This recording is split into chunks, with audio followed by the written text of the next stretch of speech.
Rafale വിമാനം. India Pakistan ഏറ്റുമുട്ടലിന് ശേഷം റഫേലിനെ കുറിച്ച് ഈ ലോകം മുഴുവനും സംസാരിക്കുന്നുണ്ട്. ഒരു വശത്ത് അതിനൊരു നെഗറ്റീവ് PR സംഭവിക്കുന്നുണ്ടെങ്കിലും അതിന്റെ പോസിറ്റീവ് അപ്രോച്ച്, അതിന്റെ കപ്പാസിറ്റി, അതിനെ വാങ്ങുന്ന രാജ്യങ്ങൾ, അതിന്റെ ഓർഡർ ഇൻക്രീസ് ചെയ്യുക, ഇങ്ങനെ റഫേൽ എന്ന് പറയുമ്പോൾ തന്നെ ലോകത്തിലുള്ള മിക്ക രാജ്യങ്ങളും പ്രധാനമായും യുദ്ധവിമാനങ്ങളെക്കുറിച്ച് അറ്റ്ലീസ്റ്റ് അറിയണമെന്ന് ആഗ്രഹിക്കുന്നവർക്ക് പോലും നല്ല അഭിപ്രായം വരുന്ന രീതിയിലുള്ള ചില സംഭവങ്ങളാണ് അടുത്തിടെ നടന്നത്. എന്നാൽ മിനി റഫേൽ എന്നൊരു കോൺസെപ്റ്റ് ആരെങ്കിലും കേട്ടിട്ടുണ്ടോ? അങ്ങനെയാണെങ്കിൽ ഫ്രാൻസ് റഫേലിന്റെ മറ്റേതെങ്കിലും വേരിയന്റ് സൃഷ്ടിക്കാൻ പോവുകയാണോ? അല്ലെങ്കിൽ ഫ്രാൻസ് റഫേൽ സംബന്ധിക്കുന്ന എന്തെങ്കിലും ഒരു ആയുധം നിർമ്മിച്ച് അതിന് മിനി റഫേൽ എന്ന് പേര് വെച്ചോ എന്ന് ചോദിച്ചാൽ അങ്ങനെയല്ല.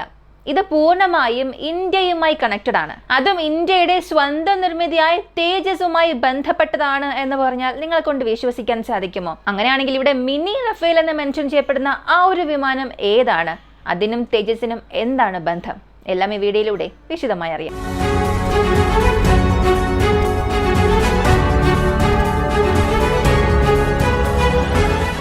മിനി റഫേൽ, ഈ പേര് കേൾക്കുമ്പോൾ തന്നെ മനസ്സിലായിട്ടുണ്ടാകും റഫേല് പോലെ സമാനമായ പ്രവർത്തന ശേഷിയുള്ള പുതിയൊരു ആയുധം ഇന്ത്യ അവിടെ പരിചയപ്പെടുത്താൻ പോകുന്നു. അതും തദ്ദേശീയമായി നിർമ്മിച്ച ഒരു യുദ്ധവിമാനമാണ് ഇന്ത്യ ഇവിടെ പരിചയപ്പെടുത്താൻ പോകുന്നതെന്ന് നിങ്ങൾ ഊഹിച്ചെടുത്തിട്ടുണ്ടാകും.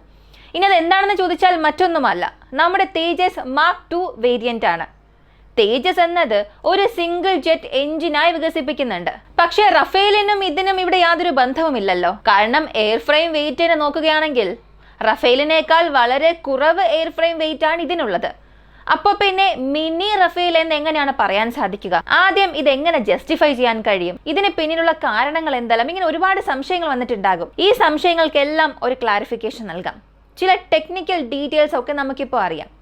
ആദ്യം തേജസ് എന്താണെന്ന് അറിയാം. നമ്മൾ തദ്ദേശീയമായി നിർമ്മിക്കുന്ന ഒരു 4th ജനറേഷൻ അല്ലെങ്കിൽ 4.5 ജനറേഷൻ ഫൈറ്റർ ജെറ്റ് ഒരു ഹോം ഗ്രൗണ്ട് ഇൻഡിജിനസ് ഫൈറ്റർ ജെറ്റിന്റെ പ്രോഗ്രാമാണ്. ഇത് 2016 മുതൽ തന്നെ സർവീസിൽ ഉണ്ടെങ്കിലും ഇതിന് പിന്നിൽ പല വിമാനങ്ങളും നമ്മൾ സംയോജിപ്പിക്കാനുള്ള ശ്രമങ്ങളൊക്കെ നടന്നാലും തേജസ് വിമാനങ്ങളിൽ ഇപ്പോഴും നമ്മുടെ എയർഫോഴ്സ് ചോദിച്ചത്ര വിമാനങ്ങൾ നിർമ്മിച്ചു കൊടുക്കാൻ സാധിച്ചിട്ടില്ല. കാരണം തേജസ് മാർക്ക് 1, മാർക്ക് 1A ഇങ്ങനെ ഇതിന്റെ വേരിയൻസ് ഇവിടെ അപ്ഗ്രേഡ് ആയിക്കൊണ്ടിരിക്കുകയാണ്. മാർക്ക് 1നേക്കാൾ അപ്ഗ്രേഡഡ് ആയി മാർക്ക് 1A നിർമ്മിക്കുകയാണ്. അത് 2026-27 ആദ്യമായി സൈന്യത്തിൽ ചേർക്കുമെന്നുള്ള വാർത്തകൾ പുറത്തു വരുന്നുണ്ട്. ഇത് നമുക്ക് ഇവിടെ ഇങ്ങനെ പോസ് ചെയ്തിട്ട് ഇതിന്റെ അപ്ഗ്രേഡഡ് വേരിയന്റ് ആയിട്ടുള്ള തേജസ് മാർക്ക് 2 വേരിയന്റിലേക്ക് പോകും. ഇവിടെ തേജസ്, മറുവശത്ത് റഫേൽ. ആദ്യം തേജസിന്റെ ആവശ്യകത എന്താണ്? നമ്മൾ തദ്ദേശീയമായി ധാരാളം വിമാനങ്ങൾ നിർമ്മിക്കാൻ ശ്രമിക്കുന്നുണ്ട്. ഈ തേജസിന്റെ ചരിത്രം തന്നെ വളരെ പ്രത്യേകതയുള്ളതാണ്. അതുപോലെ ലിമിറ്റഡ്, വളരെ വളരെ കുറവ് ക്രാഷ് പ്രൊഫൈലുള്ള ഒരു വിമാനവുമാണ്. അപ്പോൾ ഈ തേജസിന്റെ പ്രധാനപ്പെട്ട ഒരു ആവശ്യകത എന്താണെന്ന് ചോദിച്ചാൽ മറ്റൊന്നുമല്ല, MiG-29 UPG റിട്ടയർ ചെയ്തതിനു ശേഷം മിറാജ് 2005 വിമാനങ്ങൾ റിട്ടയർ ആയതിനു ശേഷം ഇന്ത്യൻ വ്യോമസേനയ്ക്ക് വളരെ പിന്തുണയായി മാറാൻ പോകുന്നത് ഈ തേജസ് 4 വിമാനങ്ങളായിരിക്കും. 29 വിമാനങ്ങൾ അല്ലെങ്കിൽ നമ്മുടെ മിറാജ് 2000 വിമാനങ്ങളായിക്കോട്ടെ, ഇതിനൊക്കെ ഒരു പ്രത്യേക ദൗത്യമുണ്ട്. നമുക്ക് ഈ വിമാനങ്ങളെ ആക്രമണാത്മകമായി ഉപയോഗിക്കാൻ കഴിയില്ല. കാരണം ഇതിൽ AESA റഡാർസ് അപ്ഗ്രേഡ് ചെയ്ത് ഉപയോഗിച്ചാലും ഇതിന്റെ റഡാർ കവറേജ് വളരെ കുറവാണ്. മിറാജ്, MiG-29 ഇതിന്റെയൊക്കെ പരമാവധി target detection and engagement range നോക്കിയാൽ ഒരു 100-130 കിലോമീറ്റർ മാത്രമാണ്. മാക്സിമം ഇതിനപ്പുറം പോകില്ല എന്ന രീതിയിലാണ് ഡാറ്റാസ് ഉള്ളത്. അപ്പോൾ തേജസ് വിമാനങ്ങൾ നിർമ്മിക്കുമ്പോൾ തന്നെ പ്രധാനമായും അവർ ശ്രദ്ധിച്ചത് റഡാർ കവറേജ് ആണ്. റഡാർ കവറേജ് വളരെ കുറഞ്ഞത് 150 മുതൽ പരമാവധി 240 കിലോമീറ്റർ വരെയും ഇതിന്റെ ടാർഗറ്റ് ഡിറ്റക്ഷൻ റേഞ്ച് ഉണ്ടാകണം എന്ന് തീരുമാനിക്കുന്നു. ഇതിന് ഗാലിയം നൈട്രേറ്റ്, ഗാലിയം ആർസനൈറ്റ് ഇങ്ങനെ 2 റഡാർസ് ഉപയോഗിക്കാനുള്ള ശ്രമങ്ങളും എടുത്തിട്ടുണ്ട്. ഗാലിയം നൈട്രേറ്റിനേക്കാൾ ഗാലിയം ആർസനൈറ്റ് റഡാർ എന്നത് വളരെ പവർഫുൾ ആണ്. കാരണം എങ്ങനെ നോക്കിയാലും പേലോഡ് കപ്പാസിറ്റി നോക്കിയാൽ MiG-29 കൊണ്ട് ഒരു 4-5 ടൺ വരെ മാത്രമേ എടുത്തുകൊണ്ട് പോകാൻ കഴിയൂ. അതുപോലെ ഈ മിറാജ് വിമാനങ്ങൾ ഒരു മിനി ബോംബർ കാറ്റഗറിയിൽ വരുന്നത് കൊണ്ട് 7 മുതൽ 9 ടൺ വരെ മാത്രമേ ഇതിനെ കൊണ്ടും അതിന്റെ പേലോഡ് എടുത്തുകൊണ്ട് പോകാൻ കഴിയൂ. എന്നാൽ ഈ വശത്തെ തേജസ് മാർക്ക് 2 വേരിയന്റ് ആ കാറ്റഗറിയിലുള്ള യുദ്ധവിമാനങ്ങളെ കൊണ്ട് 6.5 ടൺ മുതൽ മാക്സിമം 9-10 അത്രത്തോളം നമുക്ക് കൊണ്ടുപോകാൻ കഴിയും. അതും ഇന്റേണൽ ഫ്യൂവൽ ശേഷി കുറച്ചാൽ 10 ടൺ വരെയും പേലോഡ് ശേഷിയുണ്ട്. അപ്പോൾ ഈ വിമാനങ്ങളെല്ലാം മാറ്റിവെച്ചിട്ട് ഒരു വശത്ത് റഫേൽ, മറുവശത്ത് തേജസ് മാർക്ക് 2. മിനി റഫേൽ കാറ്റഗറിയിൽ ഇതിനെ കമ്പയർ ചെയ്യാൻ വളരെ മികച്ചൊരു അവസരമാണ് വിമാനങ്ങൾ നൽകിയിട്ടുള്ളത്. ശരി, MiG-29 മിറാജ് 2000 വിമാനങ്ങൾ ഇവയൊക്കെ വളരെ എത്രയും പെട്ടെന്ന് റിട്ടയർ ആകാൻ പോവുകയാണ്. മാത്രമല്ല നമ്മുടെ വ്യോമസേന ഇപ്പോഴാണ് ആധുനികവൽക്കരിക്കപ്പെടുന്നത്. അപ്പോൾ പിന്നെ ഈ വ്യോമസേനയുടെ ആധുനികവൽക്കരണം, ആ സമയമുണ്ടല്ലോ, ഇടവേള, ആ ഒരു ഗ്യാപ്പ് ഫില്ല് ചെയ്യണമെന്നുണ്ടെങ്കിൽ MiG-29 വിമാനങ്ങൾ ഉപയോഗിച്ചേ മതിയാവുകയുള്ളൂ. മിറാജ് 2000 വിമാനങ്ങളും ഉപയോഗിച്ചേ മതിയാകൂ. പക്ഷെ അതിന്റെ അപ്ഗ്രേഡ് കോസ്റ്റ് വീണ്ടും വർദ്ധിക്കും. ടെക്നോളജിക്കലി അഡ്വാൻസ്ഡ് വ്യോമസേനയെ നമ്മൾ മാറാനുള്ള ആ ഒരു സമയം വീണ്ടും ലേറ്റ് ആകും. ഇനി ഈ വശത്ത് തേജസ് മാർക്ക് 2, റഫേൽ ഇവ എടുത്ത് നോക്കിയാൽ ഇതിന്റെ ചില ഫീച്ചേഴ്സ് മാത്രമാണ് വ്യത്യസ്തമായി വരുന്നത്. ബാക്കിയെല്ലാം ഒരേ സവിശേഷതകൾ തന്നെയാണ്. അതുകൊണ്ട് തന്നെ മിനി റഫേൽ എന്ന ടാഗ് തീർച്ചയായും അവിടെ ജസ്റ്റിഫൈ ആകുന്നുണ്ട്. റഡാർ കവറേജ് റേഞ്ചിനെ സംബന്ധിച്ചിടത്തോളം ഏകദേശം രണ്ടും ഒരുപോലുള്ള റഡാർസ് ആണ്.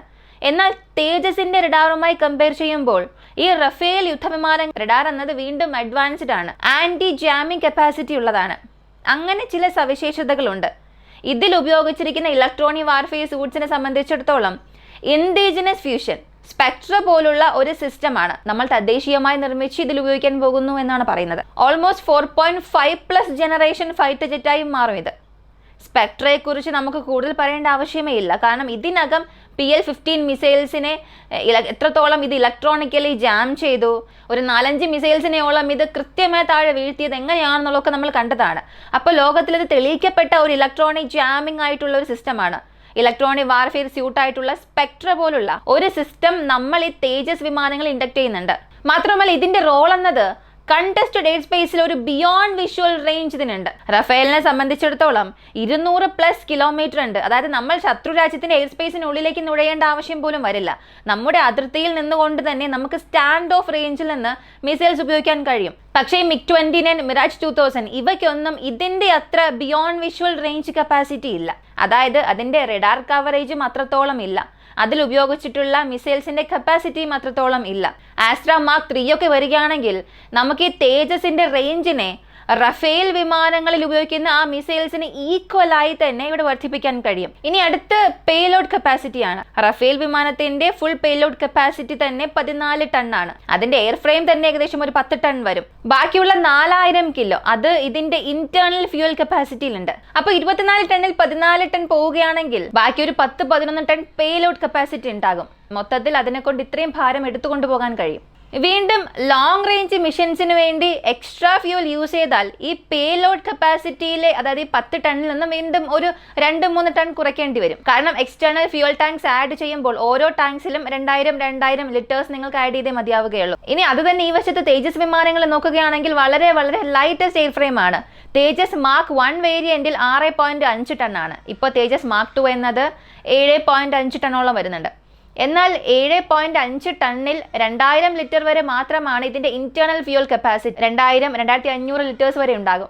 എക്സ്റ്റേണൽ ഫ്യൂൽ കപ്പാസിറ്റിയിലും ഇത്രത്തോളം നമുക്ക് എക്സ്റ്റെൻഡ് ചെയ്യാൻ കഴിയും.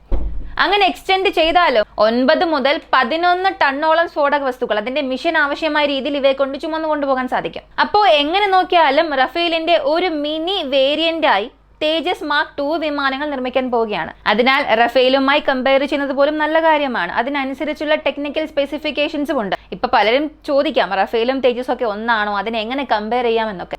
റഫേലിനെ കൊണ്ട് എന്തൊക്കെ ചെയ്യാൻ കഴിയുമോ അതേ പ്രവർത്തനങ്ങൾ ഇവിടെ തേജസ് മാർക്ക് 2നെ കൊണ്ട് ചെയ്യാൻ കഴിയും. എന്നാൽ ഈ രണ്ടിനുമുള്ളൊരു പ്രധാനപ്പെട്ട വ്യത്യാസം എന്താണെന്ന് ചോദിച്ചാൽ റഫേലിന്റെ എയർ ഫ്രെയിം വെയിറ്റിനേക്കാളും തേജസിന്റെ എയർ ഫ്രെയിം വെയിറ്റ് കുറവാണ്.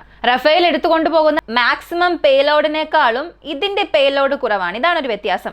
ചില സെൻസർ ഫ്യൂഷൻസ് നമുക്കിവിടെ സമ്മതിക്കാം. അതല്ലാതെ 2-3 തന്നെയാണ്. ഒന്ന് ചിന്തിച്ചു നോക്കുക, ഇവയെ കൊണ്ട് പോലും 10 ടണ്ണോളം എടുത്തുകൊണ്ടുപോകാൻ കഴിയുമെന്നുണ്ടെങ്കിൽ ഇവയെക്കാളും സൈസിൽ Su-30 വിമാനങ്ങൾ വളരെ വലുതാണ്.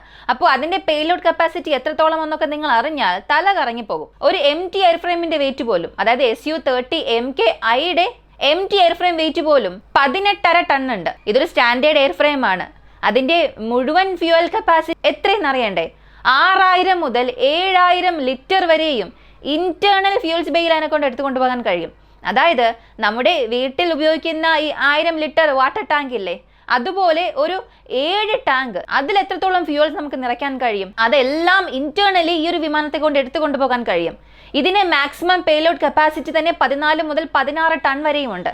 അപ്പോൾ ഇന്ത്യയുടെ പക്കലുള്ളതിൽ അല്ലെങ്കിൽ ലോകത്തിലുള്ളതിൽ തന്നെ one of the heaviest fighter aircraft ഇതെന്ന് പറയാം. അപ്പോൾ Su-35 ഒക്കെ ഇതിനേക്കാളും പേലോഡ് കപ്പാസിറ്റി ഉള്ളതാണ്.